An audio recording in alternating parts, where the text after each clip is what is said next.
आज हम बात करेंगे कॉन्सेप्ट ऑफ मैरिजेज़ इन इस्लाम।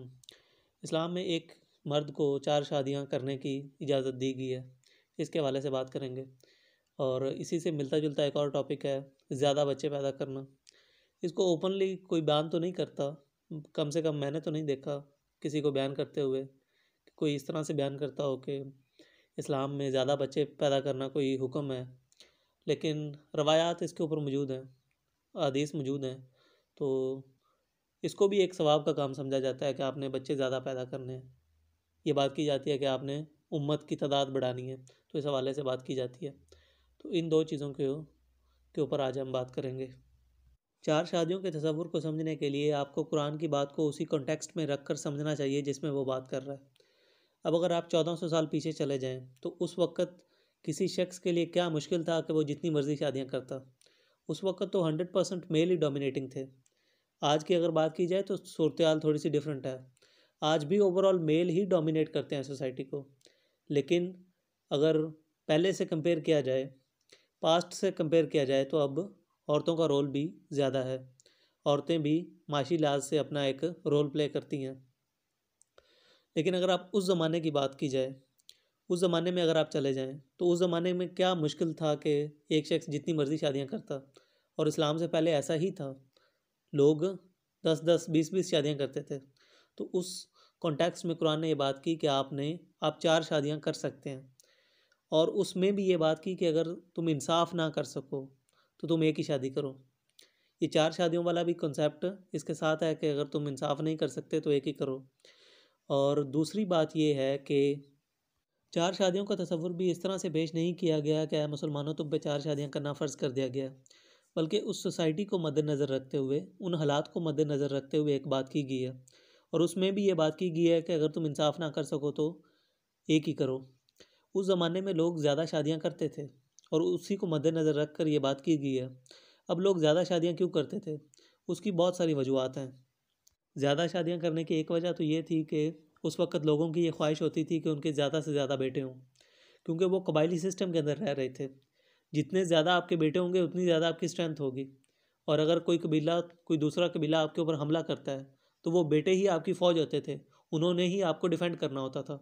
तो उस वक़्त आपके जितने ज़्यादा बेटे होते थे उतनी ज़्यादा आप आपकी उतनी ज़्यादा स्ट्रेंथ ज़्यादा होती थी। तो इस वजह से भी लोग ज़्यादा शादियां करते थे कि उनको औलाद ज़्यादा चाहिए होती थी। दूसरी वजह उस ज़माने में शादियां ज़्यादा करने की ये भी होती थी कि उस ज़माने में जंगें बहुत ज़्यादा होती थी। जंगों में जो जो लोग कत्ल हो जाते थे उनकी जो बेवाएँ बचती थी, अब उनके पास क्या ऑप्शन है। एक कंवारा शख्स है, वो तो प्रेफर यही करेगा कि किसी कंवारी के साथ उसकी शादी हो। वो ये तो नहीं चाहेगा कि किसी बेवा के साथ उसकी शादी हो। हर कोई इतना नेक तो नहीं होता। तो इन बेवाओं के लिए क्या ऑप्शन है। एक तो ये है कि वो सारी ज़िंदगी शादी ना करें दोबारा, ये तो उनके साथ जुल्म होगा। और दूसरा उनके पास ऑप्शन ये है कि वो किसी ऐसे शख्स के साथ शादी कर लें जो कि पहले से शादीशुदा है। तो इस तरह से भी लोग ज़्यादा शादियां करते थे और उस ज़माने के लिए ये नॉर्मल था। तो एंड पे कंक्लूजन ये है कि जो 4 शादियों का कंसेप्ट है वो उस ज़माने की माशरत को मद्देनज़र रखते हुए दिया गया है। वो इस तरह से नहीं दिया गया कि मुसलमानों तुम पे 4 शादियां करना फ़र्ज़ कर दिया गया है, या फिर तुम्हारा मुसलमान रहने के लिए तुम्हारा 4 शादियां करना ज़रूरी है।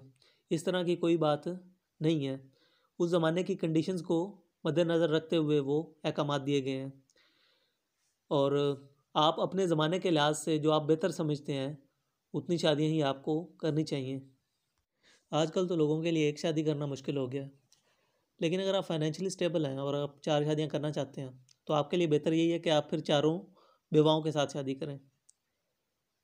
फिर आप ऐसा ना करें कि आप किसी कुंवारी के साथ शादी कर लें और उसके ऊपर फिर किसी और के साथ शादी करके उसका दिल तोड़ दें। ऐसा आप ना करें। आप 4 शादियां करना चाहते हैं तो आप चारों बेवाओं के साथ कर लें, वो खुशी खुशी कर लेंगी।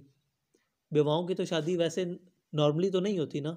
और कोई बेवा हो जाए तो ज़्यादातर चांसेस यही होते हैं कि उनकी शादी दोबारा नहीं होती। ये जो कि गलत रवायत है, इसको होना चाहिए कि शादी को नॉर्मलाइज करना चाहिए कि अगर कोई बेवा हो जाए तो वो दोबारा से शादी कर ले। लेकिन आमतौर पर नहीं होती। तो अगर आप 4 शादियां करना चाहते हैं तो बेवाओं के साथ करें। अब आते हैं ज़्यादा बच्चे पैदा करने के तसव्वुर के ऊपर। देखें, ये तसव्वुर भी उस ज़माने के साथ ख़ास है, क्योंकि उस ज़माने में आबादी बहुत कम होती थी। जब आबादी कम और रिसोर्सेज ज़्यादा हों तो उस वक्त तो ये एक नेकी का काम ही बताया जाएगा कि तुम अपनी आबादी बढ़ाओ, क्योंकि आबादी उस वक्त बहुत ही कम है। लेकिन जब आबादी बहुत ज़्यादा होगी और रिसोर्सेज कम होंगे तो आबादी को एक स्टेबल रखना, एक लेवल पर रखना, एक मेंटेन करना, उस वक्त वो नेकी का काम होगा। तो इसको भी आपको उसी लिहाज से देखना चाहिए, उसी ज़माने के लिहाज से देखना चाहिए अगर कोई बात इस वाले से की भी गई है तो।